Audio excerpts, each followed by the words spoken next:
வணக்கம். அஸ்ட்ரோனியானா சேனலுக்கு உங்களை அன்புடன் வரவேற்கிறேன். அடியேன் ஸ்ரீ பார்த்திபன், மாருதி ஜோதிட நிலையம், ஆனைமலை.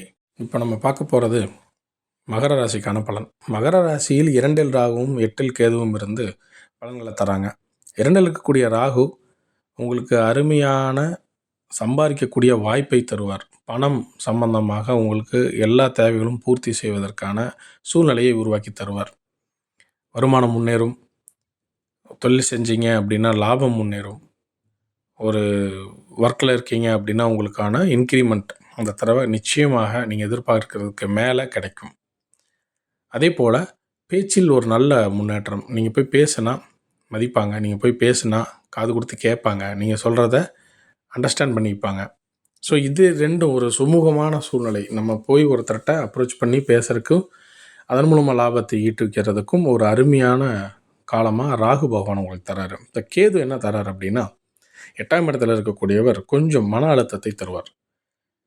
நிறைய விஷயங்கள் உங்களுக்கு ரகசியமாக தோணிகிட்டே இருக்கும். இப்போது இது இப்படி இருக்குமே, அது அப்படி இருக்குமே உங்களுக்குள்ள மைண்டில் ஓடிட்டே இருக்கும். ஒரு பிளானிங் பண்ணுறீங்கன்னு வச்சுக்கோங்க, அது மண்டையில் ஓடிட்டே இருக்கும். இப்போ என்ன ஆகுதுன்னா அதுதான் என்கேஜ் ஆகிரும். இப்போ நீங்கள் போய் ஒருத்தர்கிட்ட நல்லா பேச முடியுது, அதன் மூலமாக உங்களுக்கு வருமானம் வருது அப்படிங்கும்போது அதுக்கு பிளான் பண்ணுவீங்க இல்லையா? ஸோ அந்த பிளானிங் ஒரு ஸ்ட்ரெஸ்ஸாக மாறுறதுக்கான வாய்ப்பு உண்டு. அதை கேது தருவார். நீங்கள் என்ன பண்ணணும் அப்படின்னா, தியானம் பண்ணுறது, இல்லை அட்லீஸ்ட் ஒரு 5 நிமிஷம் அமைதியாக இருப்பது. ஒரு ஒர்க்கு கண்டினியூஸாக பண்ணிகிட்ருக்கீங்களா, அதில் ஒரு கேப் எடுத்துக்கிறது, ஒரு பிரேக் எடுத்துக்கிறது, சின்ன ஒரு காலார ஒரு நடைப்பயணம் செஞ்சுட்டு வர்றது. கண்டிப்பாக இதை பண்ணணும். பண்ணிட்டீங்க அப்படின்னா உங்களுக்கு ஓவர்லோட் ஆன மாதிரி ஃபீல் ஆகாது. ஏன்னா இப்போ நீங்கள் ரொம்ப அப்ரோச்சபிள் ஆயிடுவீங்க. ராகு 2ஆம் இடத்தில் இருக்கிறதுனால ரொம்ப தைரியமாக போய் பேசுவீங்க.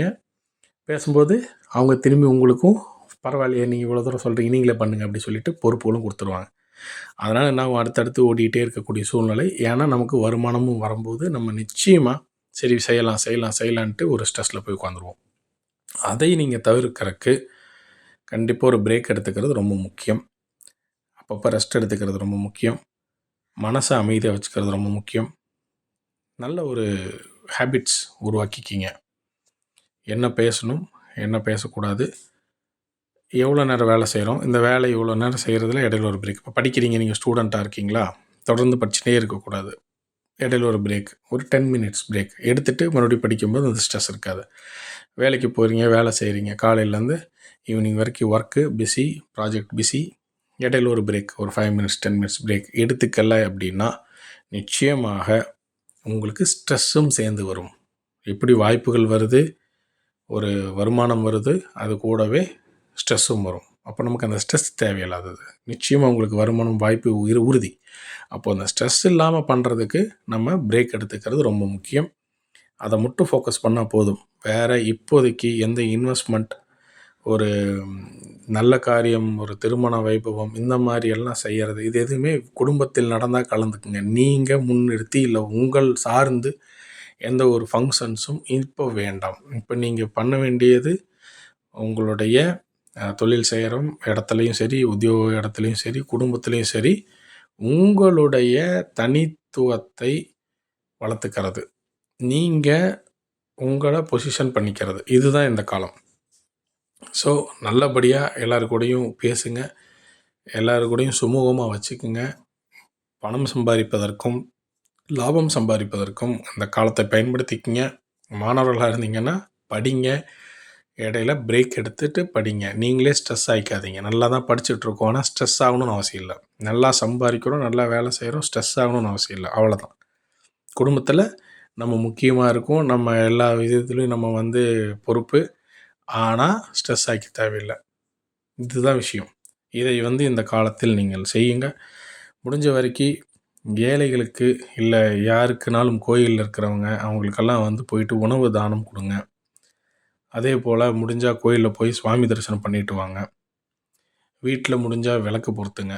இதெல்லாம் என்ன அப்படின்னா ஒரு பாசிட்டிவாக கொஞ்சம் நேரம் உங்களை அர்ப்பணிப்பது, வேற ஒரு விஷயங்களில் அர்ப்பணிப்பது. அப்படி அர்ப்பணிக்கும் பொழுது மனசு ரொம்ப தெளிவாக இருக்கும், ஸ்ட்ரெஸ் இருக்காது. ரொம்ப சந்தோஷமாக இந்த காலத்தை நீங்கள் உங்களுக்காகவே பயன்படுத்தி கொள்ளலாம். வாழ்த்துக்கள். தங்களுடைய ஜாதகம் பார்த்து பலன்களை தெரிஞ்சுக்கிறது ரொம்ப முக்கியம். உங்களுடைய தசா புத்திக்கு தகுந்த மாதிரி, கோச்சாரத்துக்கு தகுந்த மாதிரி நிறைய பலன்கள் மாறுபடும். அப்படி உங்களுக்கான பலன்களை தெரிஞ்சுக்கணும் ஜாதகம் பார்த்தோன்னா, கீழே டிஸ்கிரிப்ஷனில் கொடுத்துருக்கிற நம்பருக்கு என்ன கால் பண்ணுங்கள். கண்டிப்பாக நம்ம உங்களோட ஜாதகத்தை பார்த்து கரெக்டான ஆலோசனைகளையும், அடுத்து வரக்கூடிய விஷயங்களை எப்படி கையாளுறது அப்படிங்கிறதுக்கு எல்லா வழிமுறைகளையும், எளிய வாழ்வியல் பரிகாரங்கள், டெய்லி நம்மளுடைய வாழ்க்கையில் சின்ன சின்ன விஷயங்கள் நம்ம மாற்றம் செய்கிறதன் மூலமாகவே நிறைய முன்னேற்றங்களை அடையலாம். அதெல்லாமே உங்களுக்கு நான் கண்டிப்பாக ஆலோசனை வழங்க காத்திருக்கிறேன். நன்றி.